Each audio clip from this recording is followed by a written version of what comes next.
තොරන් දන්සල් වැනි විවිධ ආගමික උත්සවයන් වල අපිට අසන්නට ලැබෙන හඬ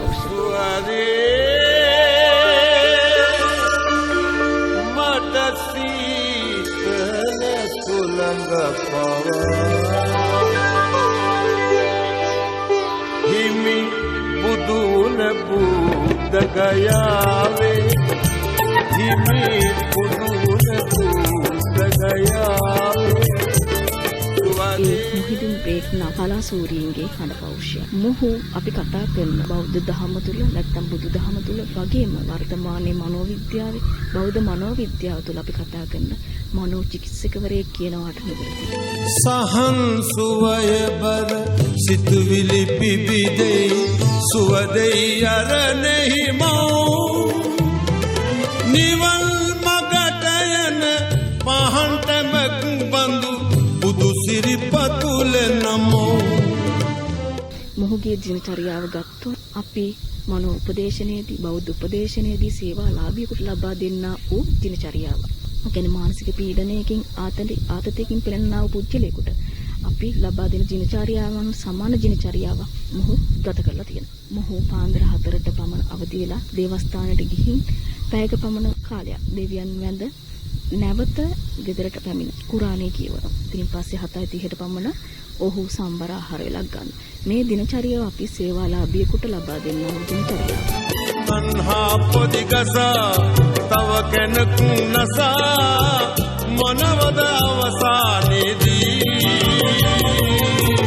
අරගෙන යන්නේ ධර්ම රකින්න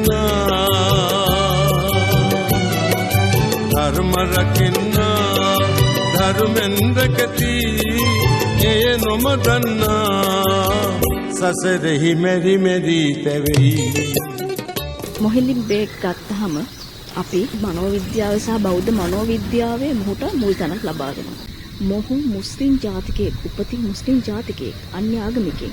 නමුත් මොහු බුදුදහම වැළඳගත්තා. බුදුගේ ධර්මයේ ඔහු අන්තයටම ගියා. ගැඹුරින්ම අධ්‍යයනය කරා. මොහු විසින් අපිට ලබා දුන්නා වූ බෞද්ධ ගීතයන් අපිට ඔසුවා. බුදුන් වහන්සේ අපේ ලෞකික ජීවිතය පැවැත්ම කොයි විදිහද කියන දේ දේශනා කරපු බුදුන් වහන්සේ බෞද්ධ ආගමිකයන් වශයෙන් ඔවුන් දුකේ ගිලී පවතිනවා. නැත්නම් දුක මතම ගැටී පවතිනවා. ඉතින් බුදුන් වහන්සේ මේ දේශනා කරපු ධර්මයේ ගැඹුරින් අධ්‍යයනය කරලා බුදු බැතිගී මගින් මොහු පීඩාකාරී මිනිසුන්ට ලබා දීලා තියෙනවා. ඒ රස විඳීමක් වශයෙන්. ඒ වගේම පීඩාකාරී මනසෙන් මිදෙන්න ඔහු එය ඔසුවක් බවට පරිවර්තනය කරලා තියෙනවා. මොහු විසින් ගීත 9000කට අධික ප්‍රමාණයක් ගායනා කරලා තියෙනවා. ඒ අතර බුදු බැති ගීයන් බහුලව වශයෙන් තියෙනවා. ඒ කියන්නේ විශාල ප්‍රමාණයක් බුදු බැති ගීයන් තමයි තිබෙන්නේ. ඉතින් බුදුන් වහන්සේ දේශනා කරපු ගැඹුරු ධර්මය ගායනාවක් වශයෙන් මොහු අපේ බෞද්ධ ධර්මයේ වැළඳ සෑම සියලුම සත්‍යයන්ට ලබා දීලා තියෙනවා. ඉතින් මොහු අපි අධ්‍යයනය කරන්නේ බෞද්ධ මනෝවිද්‍යාවත් මොහු අපි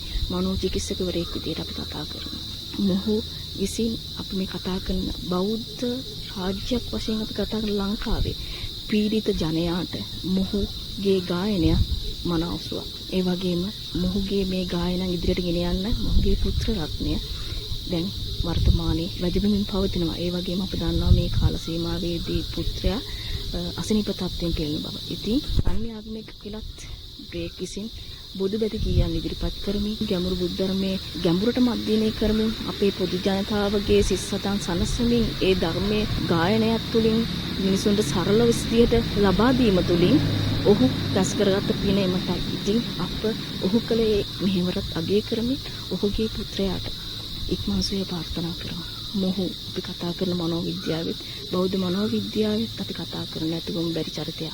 මොහුගේ ගායනය අපහට මනා ඔසුව. සැකයෙන් නිසාමේ දුරුවේ සාමේ ලොවගිනි දැල්වේ මනුලොව අපායක් මැවෙයි මිනිසාමයි ලොව